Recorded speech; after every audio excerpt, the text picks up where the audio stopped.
Hey guys ကျွန်တော်အခုလို့ဆိုမှကျွန်တော် one block map တွေရောက်နေပါတယ် one block ဆွဲတိုင်းမှာကျွန်တော်က one block ပေါ်မှာကျွန်တော်ရဲ့ marker base တွေစောင့်ဖြစ်ပါတယ်ဆိုတော့ကျွန်တော်ပါဆက်ပြီးမှဆိုတော့ဘယ်စောင့်ကြည့်လိုက်ကြရအောင် let's go Hey guys welcome back to my channel ဆိုတော့ဒီနေ့ဗီဒီယိုမှာကျွန်တော်ကတော့ one block စောင့်ဖြစ်ပါတယ်ဆိုတော့အခုလို့ဆိုမှကျွန်တော်တော့ one block ဆွဲတိုင်းမှာကျွန်တော် one block မှာရက်နေပါတယ်ဟုတ်အမေကျွန်တော်ဒါ hack ကောမဟုတ်ပါဘူးဆိုတော့ကျွန်တော်တေးလေးပြန်ရှင်းနေမှာနော်နောက်စားလာရင်ကျွန်တော်ရဲ့ပထမဆုံး block လေးကဘာဖြစ်မလဲဆိုတော့ကြည့်လိုက်ကြအောင်Yes sir. Oh, Meiji bon. နောက်တစ်ခု Meiji. Okay, ဒါကြောင့်ထားမှတ်ထားဆိုတော့ဒါပထမဆုံး Meiji ပေါ့နော်အားကြောင့်ကျွန်တော်ကဒီမှာကြိုက်တာပါမယ်။နောက်ပထမဆုံး Meiji လေးကိုဘယ်ရောက်ပါ Wait. အော်ကြတာကွာ။နောက်မှနည်းနည်းလေးတိုးတက်ရ။နဲ့ချက်ရတာ။ကျွန်တော်ဆော့နေညာ Java ထဲမှာဆော့နေဖြစ်ပါတယ်ဆိုတော့ဝယ်ကျွန်တော်ဒါလေးနည်းနည်းလေးလုပ်လိုက်ဟုတ်ပြီခွန်းစနေလီလာဆိုတော့ပဲ yes အဲ့တော့ကျွန်တော်အဲ့လိုမျိုးဆိုတိတ်အဆင်မပြေဘူးနော်နည်းနီးကနေကြည့်ရနည်းမကြိုက်လို့အပေါ်ကတန်ရကြ30ပြီးရင်သူကဘာပြောင်းမလဲကျွန်တော်မသိဘူးရကြည့်ကြရအောင်ဘေးနားလေးရလုံး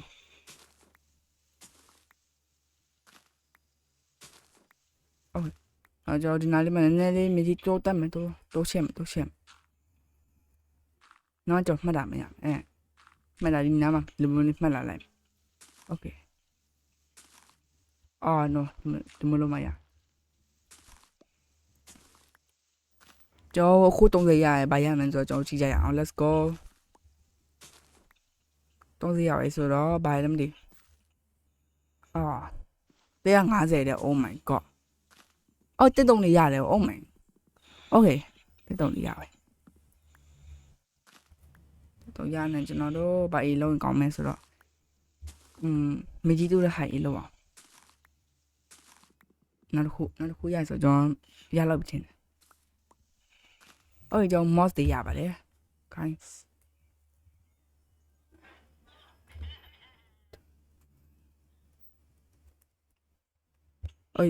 ဒါလေးနဲ့လွတ်လိုက်မယ်Okay ပြင်ကျွန်တော်တို့ဒီ hole လေးလုံးမှာနော် hole မဟုတ် wooden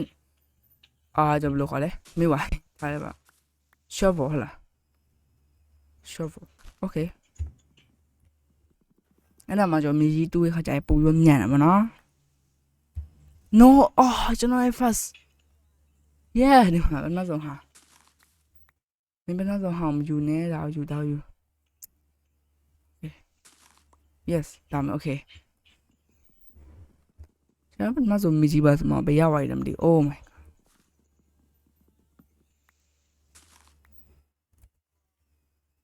မင်းကြောင့် X လေးလွတ်ကြရအောင်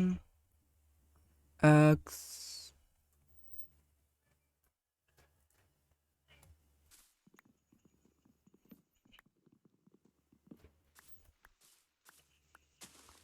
ဒါလည်းကျွန်တော်နှစ်မှထားလိုက်မယ် Okay မလေးလို့ Okay block ဆိုကျွန်တော်ရဲ့ဒီ one block လေးရတယ်ကျွန်တော်marker base လို့အောင်ဖြစ်ပါတယ်ကျွန်တော် sky base လေးပေါ့နော်ကျွန်တော်ပြော hack ကိုကျွန်တော်ရဲ့ hack ကိုဘာဖြစ်မသိလဲဆိုဘာဖြစ်လဲဆိုတော့ကျွန်တော် hack ကိုမှာ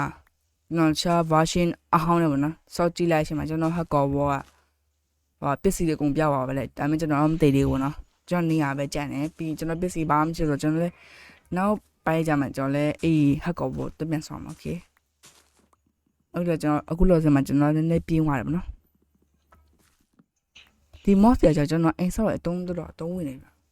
ငါကျွန်တော်တခါမဆောက်ဘူးဒီ mouse နဲ့ကြော်ပါလို့ရကြည့်ကြရအောင် wait mouse နဲ့ရအောင် wait ရတာ no ဟာလေပါတော့ဒီဘေးနားလေးမှာကျွန်တော်one block ပေါ့နော်အဲ့နာမှာကျွန်တော်ဟောလေးထားမယ်တက်တုံးလေး yes okay တက်တုံးလေးပြီးနားမှာပတ်လာလိုက်မယ်ဆိုကျွန်တော်တိပါပြီဗျာ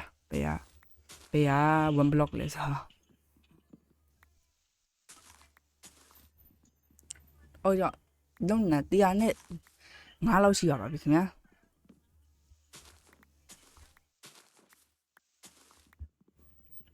တရားစနစ်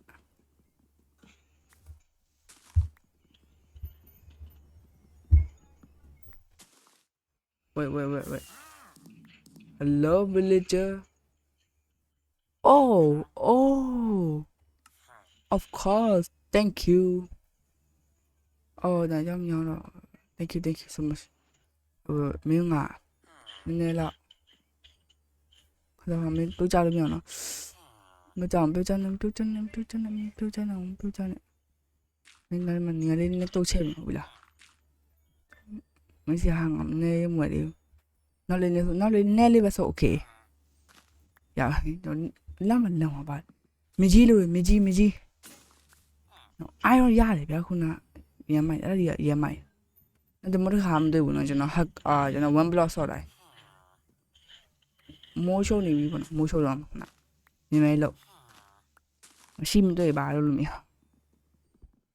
အနေလေးရှိ3ခေါက်လုံးမရ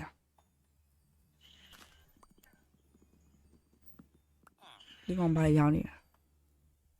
အိုးအိုင်ဇွန်မီတာတဲ့အေးပါကွာကိုနိုးဒါမှမဟုတ်အိုင်ရုံးပဲလို့ရခုနကူတော့ရမိုက်ရမ်းကောင်းတယ်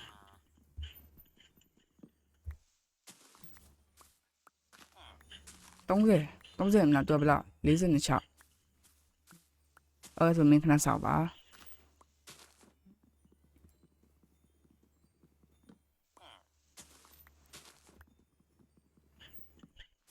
ခဏဆောက်နော်မင်း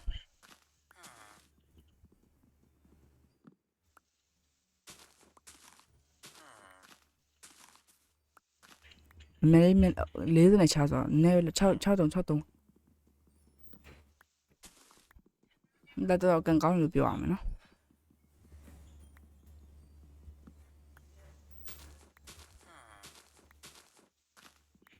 ပရိုဒုကဒီ map ကိုလို့ရှိရင်ကျွန်တော် description မှာချလိုက်ပေးမယ်နော် okay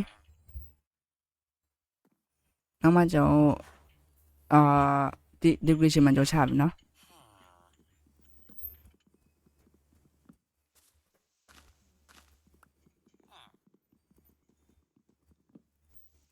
ဘယ်လိုအဲ့ဒီပဲရောက်ပါအိုးโอเคပြီးပါပြီခင်ဗျာအေး sorry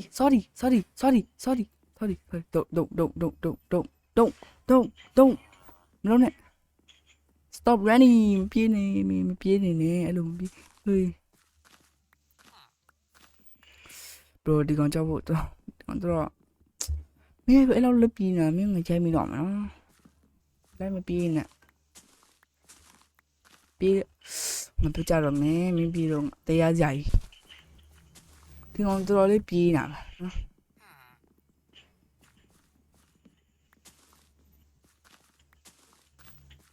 ပြေးနေမင်းတော့နောက်မှငါအိမ်လေးလောက်ဆောက်ပေးမယ်โอเคကိုလည်းဆိုတော့မင်းဒီလိုပဲနေအောင်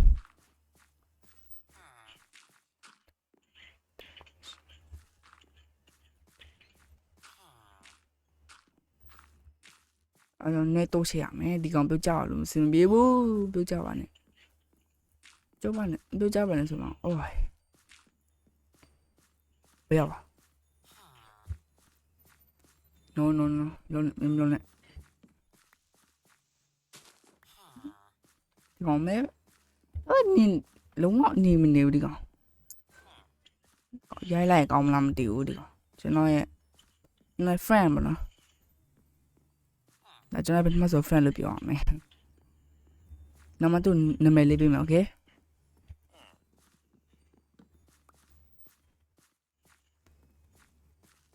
အခုလို့ဆိုမှကျွန်တော်က name tag မှမရှိဘူးဘယ်လိုနာမည်ပေးမလဲ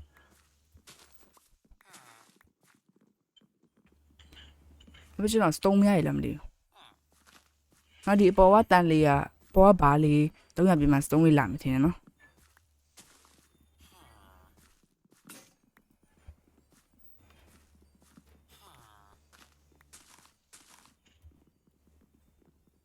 မြန်လို့ရ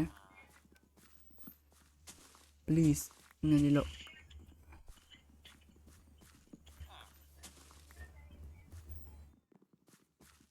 အော်ငါပြီးတာမင်းလေးကအော်ဝဲမင်းနေငါဘယ်လိုအောင်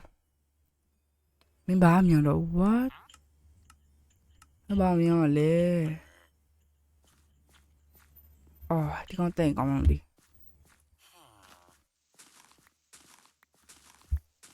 我带着干嘛？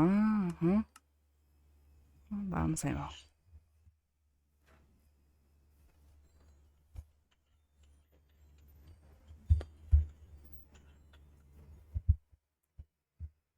โอเค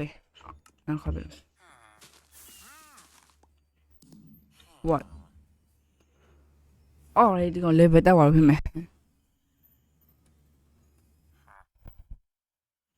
လူတယောက်ပြောင်းလာအမကူလည်းမြေကြီးမလောက်တယ်ဗျာမင်းက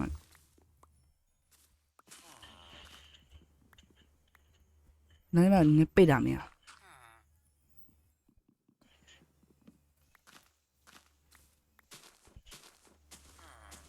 အခုလည်းမသိရတယ်မလို့သေးဘူးโอเคသိရမလို့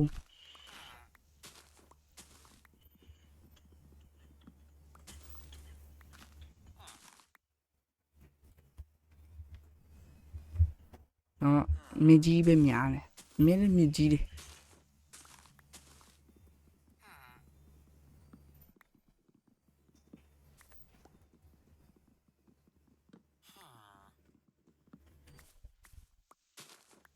ရင်းစတဲ့တုံးဆိုမလာတော့တယ်ဒီကောင်ကျွန်တော်နောက်မှပဲလောက်တော့အပြစ်ဆိုကိုလည်းကျွန်တော်ရဲ့နေရာလေးနည်းနည်းလေးတိုးပေါဖို့လိုအပ်နေပြီဗျာ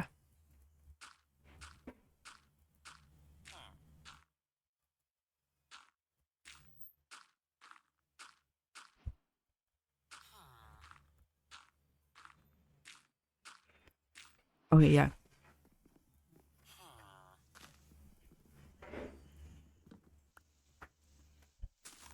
အိုးကျွန်တော်ပြောတာပဲကျွန်တော် stone လေးရမှာမသိဘူးတကယ် stone ရတယ်ဗျအော်လေအော်လေနမထားအော်ကျွန်တော်ဟိုလူရကောဗျာပို့ပြီးရေးကြည့်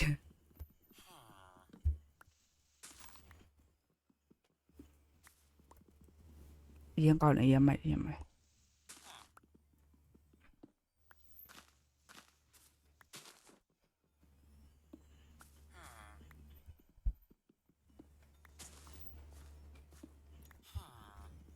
နဲလောက်ရမှာကြောင်း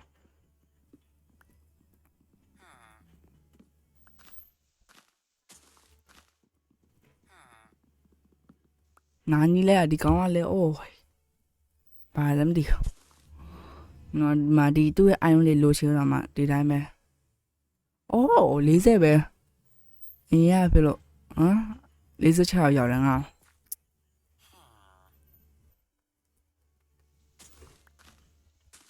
နော်ခုနှစ်ကကျွန်တော်စောင်းနေဆိုတော့တော်တော်လေးတော့များတယ်ဗောနော်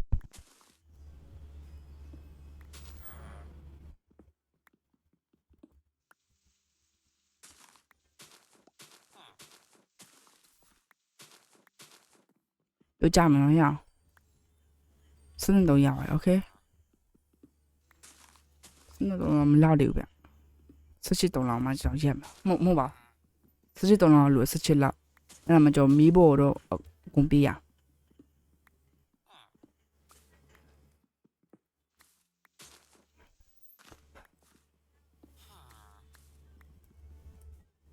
โอ้เว้ยโอเค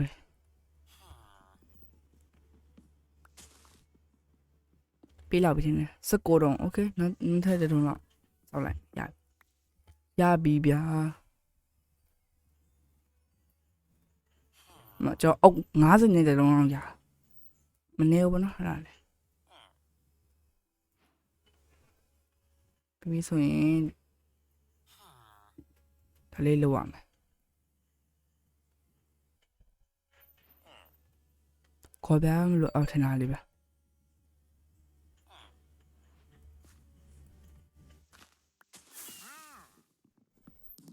what oh my no ငါခိုးပဲလို့တာအဲ့ဒါမလို့ဘူးလေ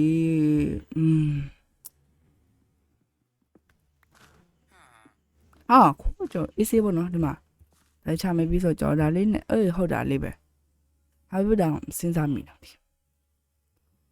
โอเค9ခုလောက်ထားလိုက်မနေ့တော့မိုးလေးတော့မပြတ်တာဒေး1လေးပေါ့နော်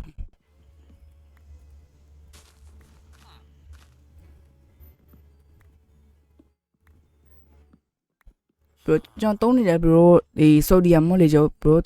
ပေး3စီးချင်တယ်နော်ပေး3စီးရှင်ဆိုဒီယမ်မော့ကကြတော့ optifine နဲ့ပို့ပြီးတော့ကောင်းရင်ကျွန်တော်ထင်တယ်ကျွန်တော်တုံးလိုက်ဘရို fps ကကြတော့ no optifine နဲ့ပို့ပြီးများတယ်ဗျာ yeah ဒါကျွန်တော်ဗီဒီယိုမြင်ရပါတော့ဒီကောင်က400 300လောက်ထိရတယ်400လောက်ထိရတယ်喂，不懒没？加油，没多。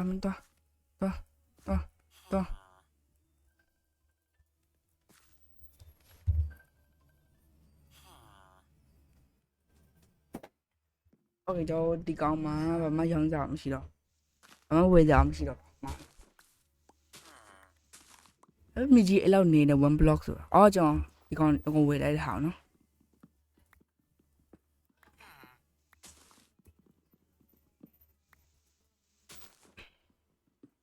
Stone များလေးတွေ့ရဒီကောစမကြောဘာမှဝေးစားမရှိတော့ထင်နေနော် Diamond နဲ့မင်းဘယ်သူတော့မင်း Diamond ဆိုတော့ဘာမှတော့မွေတော့ပါဒီကောင်တိတ်ဆင်ပြီ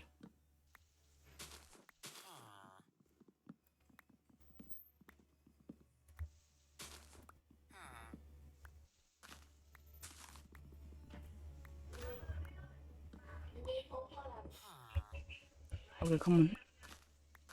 Melly. What?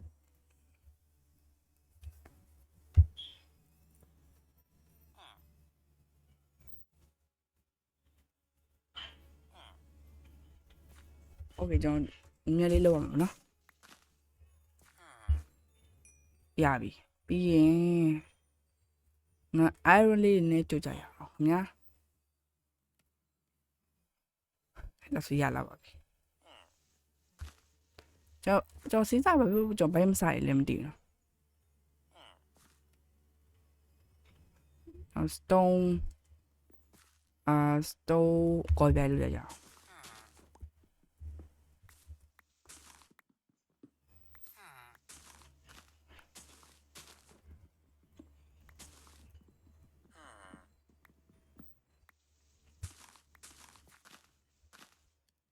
ဒီကောင်တော့ငါကြားရတော့မယ်မင်းငါဒီကောင်သူစီမမွေးလာမလို့ကျွန်တော်မြဲလို့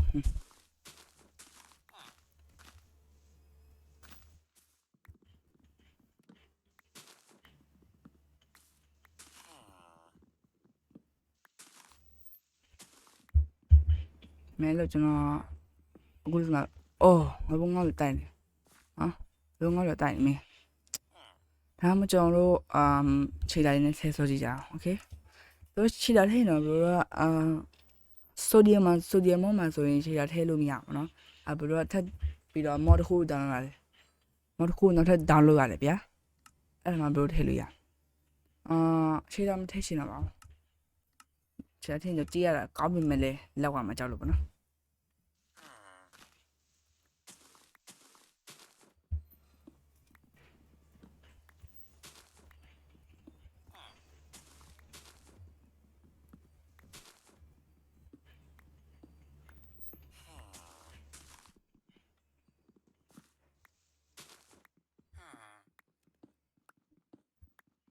900နဲ့73โอเคပြောင်းသွားပြီ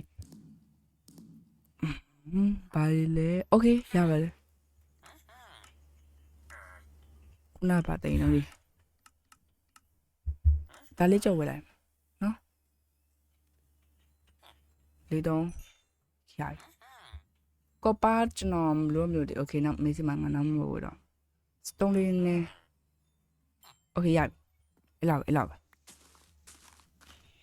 မကြီးနဲ့ကျွန်တော်မတုံးရှင်နေဗျာကျွန်တော်လည်းနေအောင်ထိပ်ပြီးတိုးရှေ့ရမယ် ကျွန်တော်တလေးစနေပါကောင်းမှထွက်လာလေးပေါ့နော်စောက်အောင်နည်းလေးလုံးနည်းလေးမြက်လေး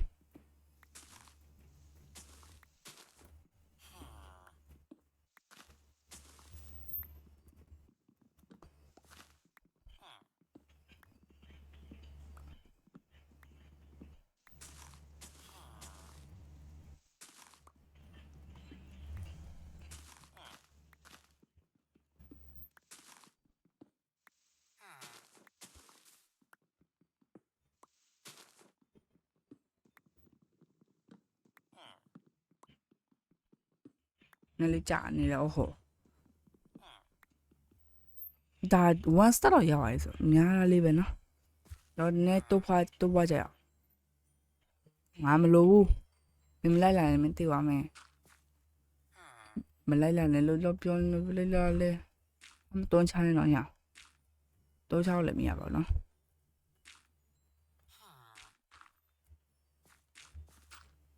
ဆက်ဝင်ပူစေလောက်ကြရဟိုကျွန်တော်ရေမြတ်လို့ဗျာရေရရင်ကျွန်တော် farm လေးပါလှုပ်ရှင်နေ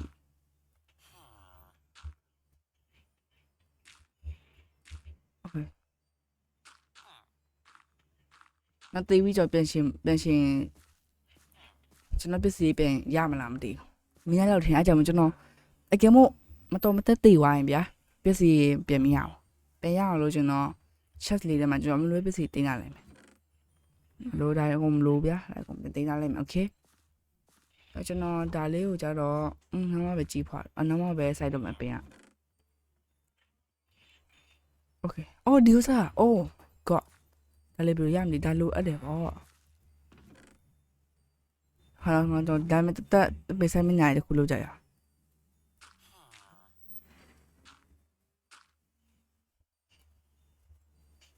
ကြောက်စရာဟုတ်နားတော့မလို့ကြမလားလည်းမတော်မျိုးဝေးတော့အမေစမမွေလေးလို့မတော်နမတပင်ဆိုင်မယ်ပေးနမနဝေးလေးမှာနောက်တပင်ကိုဆိုင်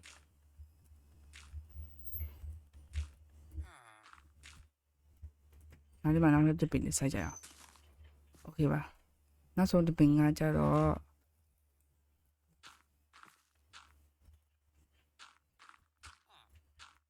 နားလေးမှာဆိုင်โอเคပါဆိုတော့ကျွန်တော်ဒီတပင်နဲ့မှကျွန်တော်အိမ်ဆောက်ရှင်နေဗျာဒီရောင်ကြရင်ကျွန်တော်တိတ်မကြရဒီတပင်နဲ့အုပ်မကြရပဲဒီအုပ်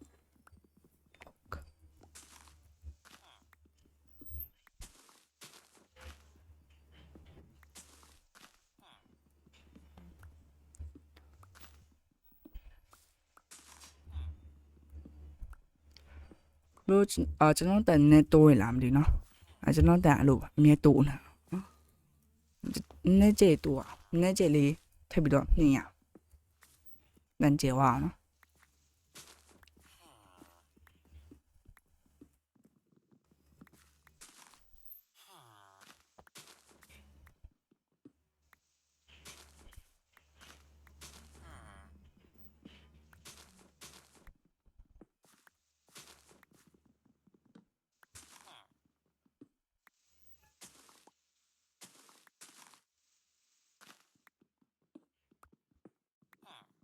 โอ้မိုးလေးရနေပြီဗျာအခုလို့ဒီမှာကျွန်တော်မိုးလေးရနေပါပြီ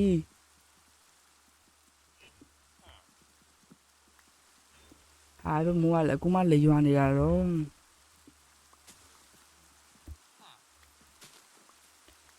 ပန်ဒီယာโอเคအနိပိဆိုင်လို့โอเคမနိပိဆိုင်လို့မရမလားကန်ဆိုစကိုတုံးတော့ကွက်တိပဲလိုက်တော့မသိကောပြီးရင်နော်တော့ဘာလို့လဲဘာလို့ပဝင်အောင်ဒါမှမလို့ထင်ပါတယ်โอเคဆိုတော့ဒါပဲကျွန်တော်ပြင်လိုက်ကြရအောင် no အမေကြီးမှမရှိသေးတာမထည့်ရလိုက်မယ်နော်မေကြီးလေးနည်းလို့အဲ့ဒါ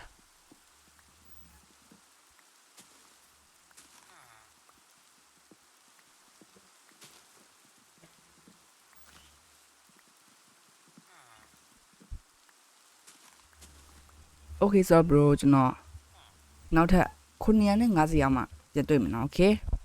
hello ဆိုတော့ကျွန်တော်အခုလုံးမှာ180ကျော်ပါပြီခင်ဗျာကြီးကြအောင်ဘယ်လိုခိုးရပြီဆိုတော့အိုး1000နဲ့14တောင်မှကျွန်တော်လောက်တာကျွန်တော် record လုပ်ဖို့မိပါပါတယ်ဆိုတော့အားရမစော်လေးပါလို့နော် okay ဆိုတော့ကျွန်တော်ဒီနားလေးမှာကြည့်ကြရအောင်ဒီကောင်လည်း upgrade လုပ်အောင်နော်ဒီမှာဒါ20နဲ့ဗျာဒီ cherry spring ရောင်းရပြီတော့ကျွန်တော်လည်းဒီမှာတစ်ခုဝယ်လိုက်ရောနော်အဲ့ဒါကျွန်တော်3ဝင်တယ်မှာကျွန်တော် what ဟုတ်ပါဘူးဒီကောင်မရောက်လားတေးဝိုင်းပြင်မယ်နော်ဒီကောင်ရောက်ပါလေဟို villager ကြီးပဲရောက်ပါတေးဝိုင်းလားမသိတေးဝိုင်းပြင်မယ်နော်ဒီကောင်အချိန်တိုင်းတတ်မှတ်တာရှင်မကျွန်တော်900ကျော်ဝိုင်းချိန်မှာသူ iron လေးပါပေးရမှာနော်နော် iron လေးတော့များရခဲ့ပါတယ်ခင်ဗျာokay ဒီမှာတော့ iron တော့ iron ဘယ်နှခုရဆိုတော့ကျွန်တော်17ခုတော့ရပါနော်ပြီးကျွန်တော်ဒါနဲ့ပေါင်းမယ်ဆိုရင်တော့ခု19ခုပေါ့နော်ဗီဒီယိုစကျွန်တော်ဘုံဘီလက်ကြော်ဝယ်လိုက်ပါနော်ကျွန်တော်ရဲ့ iron နဲ့ပေါ့နော် iron 3ပါနော်ဘုံဘီကြတော့ဘယ်မှကြတော့ကျွန်တော်မြေကြီးနဲ့တုံလို့မရအောင်โอเคမြေလေးလောက်ကြရအောင်နောက်ကြပါလိမ့်မယ်အခုကျွန်တော်လောက်နေမိုးတော့ချိုးပါဗျာမိုးတော့နောက်တက်ရဘယ်နည်းရရှိပြီလဲကျွန်တော်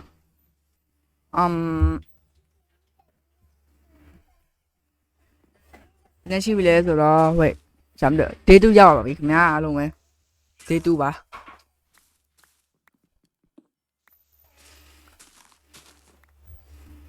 မဲလောက်အောင်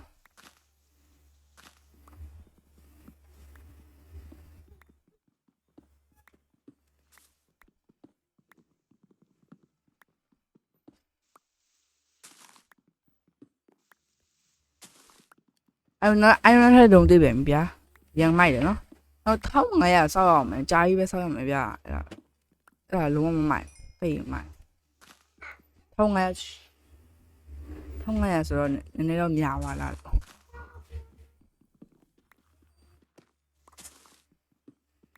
what အော်မိတိုင်းလေးလောက်ကြအောင်မိတိုင်းဒီကောင်ဒီအားကြောင့် zombie တွေ spawn လာကြတော့လည်းမသိဘူးနော်နောက်ထင်ကြတော့မ spawn လာပါဘူးခင်ဗျာoh wait ဒါမကိုင်ရအောင်နားလေးမှာတခုထုံးမယ်ပြီးရနားလေးမှာတခုထုံးမယ်ဆိုတော့နော်ဒီတပိနားမှာတခုထုံးမယ်ပြီးရင်တခုထုံးမယ် okay guys ပြီးပါပြီခင်ဗျာပြီးရင်ကျွန်တော်ဆက်ပြီးတော့လူကြရအောင်ကျွန်တော် iron armor ကြောင့်မလို့အဲ့လိုထင်နေရဆိုကျွန်တော်အဲ့လောက် zombie တွေကအဲ့လောက်မ spawn တာကွာနော်အဲ့မလို့အဲ့ဒီပါခင်ဗျာမဲလို့ကြမဲလေးလုံးမယ် okay come on quickly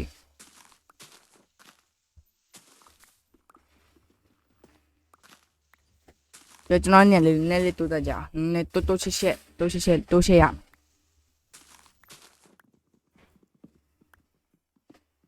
နော်ဟို villager ကြီးဘယ်ရောက်လဲမသိဘူးပြောက်သွားဒီကောင်ဘုံဆွေမသိခရီပါဖောက်ခွဲလို့ပဲပြောက်သွား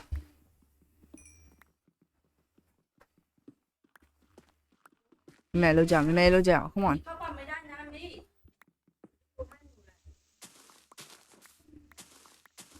30လောက်ဆိုကျွန်တော်ရဲ့နေရာလေးနဲ့တိုးချလို့ရပြီထင်တာမယ်နော်ဆိုတော့ကျွန်တော်ဒီနားလေးမှာနဲ့တိုးချwait ခုနချက်လက်ကွာကြောက်ပါရင်းကြောက်ပါနော် shift မနေလိုက်ရတရားကြပြီတေးလို့ရကျွန်တော် iron stone 19ခုအခု30လောက်ရှိရမလား29ခုအခု30ရပါပြီ iron ကျွန်တော်ရေးတဲ့ထေးဖြစ်နေပါလေခုတော့စင်မှာကျွန်တော်ပိန်ဆိုင်ရှင်လည်းပိန်ဆိုင်လို့မရသေးဘူး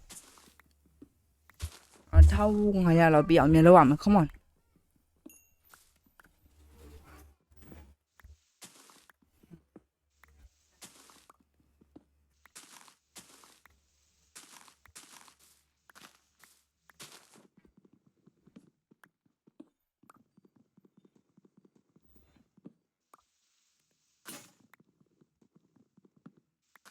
နောက် stone picker ပါကြိုးသွားပြီလောက်ရနေများသွားပြီ 3 picket လေးထည့်လို့အောင်နော်ဒီကော်ပြားနဲ့ X လေဘာဖြစ်တော့မလဲကျိုးတော့မှာပြတ်တော့မှာ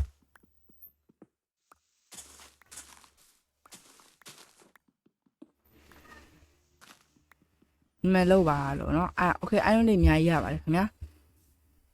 နှစ်ခုရပြီလဲဆိုတော့20ဆိုတော့20နဲ့ခွန်20โอเคအများရပြီကိုသိပါအိုင်ယွန်းထရတယ်နော်ကော်ပြားမလို့ရှင်တော့ကိုပဲလို့နေကြအောင်ကြီးနေလောက်ဟာ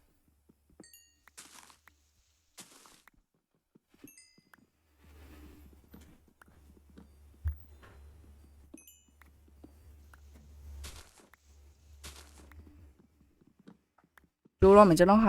X လဲကျိုးတော့မယ်ခင်ဗျာအလုံးပဲ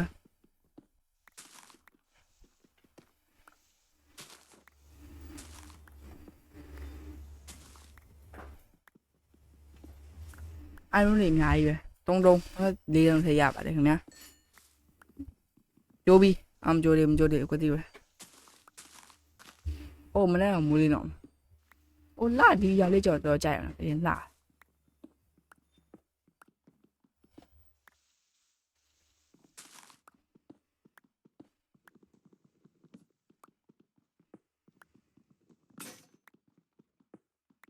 Oh no way. Your expert Joy. Melom X go. Okay, ရပြီ။နော်ဘ1500တွေ့မှပဲပြတ်လာမယ်နော်။ Okay 1500ထိကျွန်တော် skip လိုက်ပါမယ်။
Yang.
เราจะมาได้ในชีวะนะ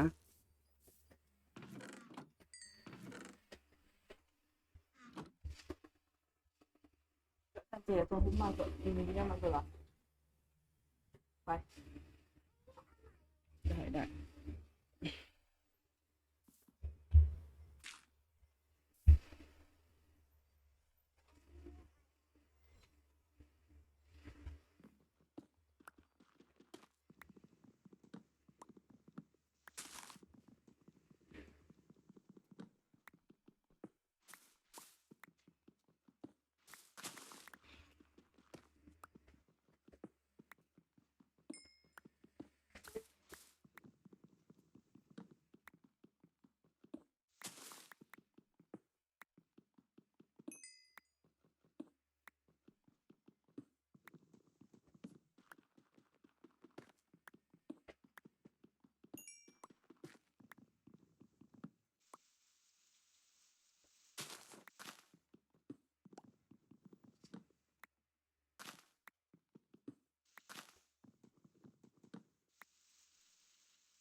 Started to fall,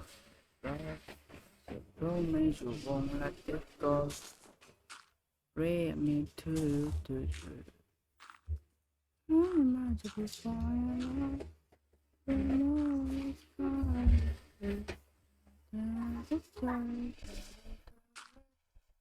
Think I'm wrong. Only my aim. And fly.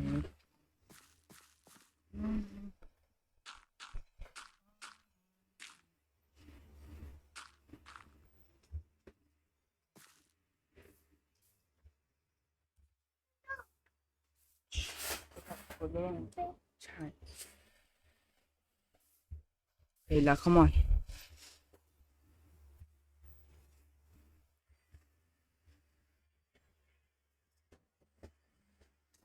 Alright.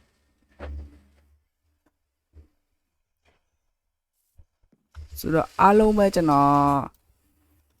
tiểu vì tao thao ngay à tiểu vì nhá chỉ là cho nó thì cái khúc này bây thao ngay à tiểu vì nó yeah thao ngay à tiểu vì nhá bài à cho em đi làm bài à mà sao cho nó chỉ dạng ok đã tây à là điều啥别的嘛大呗啦ôi cho tây lo mình tặng thì nó cho chạy đâu đà đấy là bà lui ra lại oh my god anh sao đâu ra mà con mà đi mấy lên mà mình chạy đâu sao vậy nó cho nó thao đi sau rồi bà để cho nó thao cho nó bị sao mà bây giờ lâu rồi mẹ đi nên bị sao đó cho nó lâu rồi bảo không nhá lo cho nó mà cherry bên đây chỉ ao vì không nhá let's go cho nó khâu đi dạo nó bà đi dạo cho spring tới đi dạo anh làm mà cho nó new ball đi dạo đi ngỏ nó sao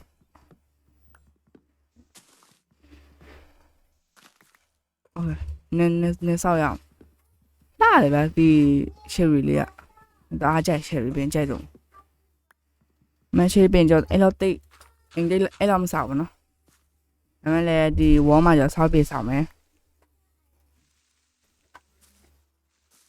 nhau là spring please spring cha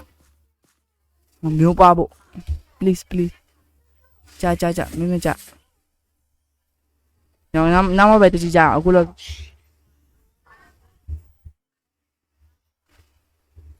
nó cho nó bamboo đấy mà nó chi này gì đó cho đi nào đi lao vậy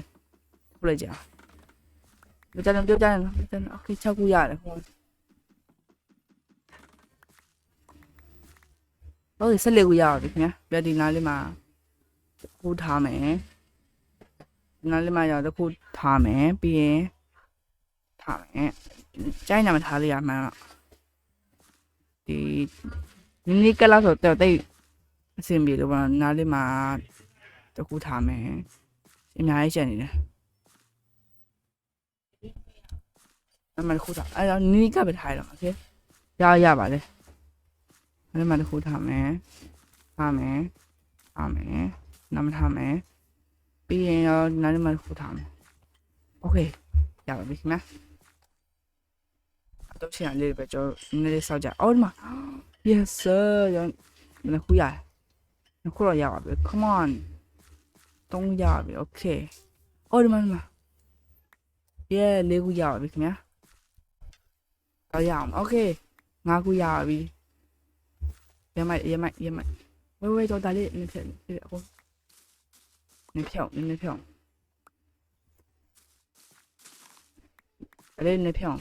come on 人拉了呗叫人站票公票ဒီနားလေးမှာကျွန်တော်နေထားလိုက်မယ်ရှစ်ခုတော့ရောက်ပါရော come on အများကြီးရတယ် share ရှစ်ခုတော့9ခုတော့ရောက်9ခုလည်းဆိုမနေဘူးပေါ့နော်အများကြီးပဲ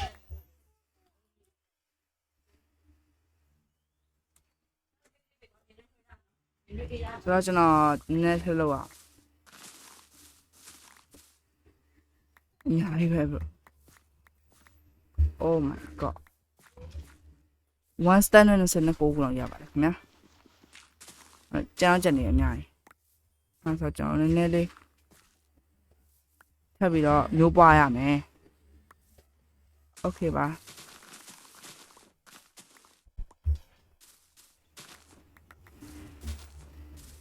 အများကြီးကုန်ဗျာငါမျိုးပွားရင်ထည့်ရအောင်ပါဆိုတော့ဒါကျွန်တော်ထပ်စပလင်ထပ်ကြမလားမသိသေးဘူးမကြတော့ထင်တာပဲဒီလက်ကြရှစ်ခုဆိုတော့အဲ့တော့မျိုးပွားရင်အများကြီးရအောင်ဗျာသိရပြီညမှာနောက်တစ်ခုထပ်ဆိုင်အောင်ပါအော်ကြားတယ်ဝဲ yes 9ရောက်ကြိုက်လား10ခုလောက်ပေးလိုက်ရအောင်မထင်တာပဲနည်းလောက်တော့ပါနော်နားလေးမှာကျွန်တော်တပင်စားကြရအောင်တပင်စားမယ်ပြီးနားလေးမှာတော့အားလုံးပဲဒီနေ့ဗီဒီယိုလာပါပဲနောက်ဗီဒီယိုမှာပြန်လို့ကြမယ်နော်ပြီးတော့ကျွန်တော်ဗီဒီယိုလေးကြိုက်ရင်တော့ကျွန်တော်ကို like and subscribe နဲ့နှိပ်ဝလို့ရပါတယ်ခင်ဗျာ yeah ဆိုတော့နောက်ဗီဒီယိုကြကျွန်တော်ရဲ့ starter house လေးထားအောင်ဖြစ်ပါတယ်မင်းကဘာလဲကြည့်လဲငါပါမင်းဘာလဲကြည့်လဲဘာလို့ကြည့်လဲထားလိုက်ပါတော့ဒီကောင်တော့ကျွန်တော်နောက်မှပဲနောက်မှပဲသူ့ကိုပညာပေးရမှာနော်ကျွန်တော်ဒီမှာဘမ်ဘူးတော့မှတော့ရှင်းနေပြီဆိုတော့လေကျွန်တော်နောက်ဗီဒီယိုကြိုက်ရင်အကျန်းဆိုင်နေလာမှာဆိုတော့ like and subscribe လုပ်ဖို့မမေ့ပါနဲ့နော် bye bye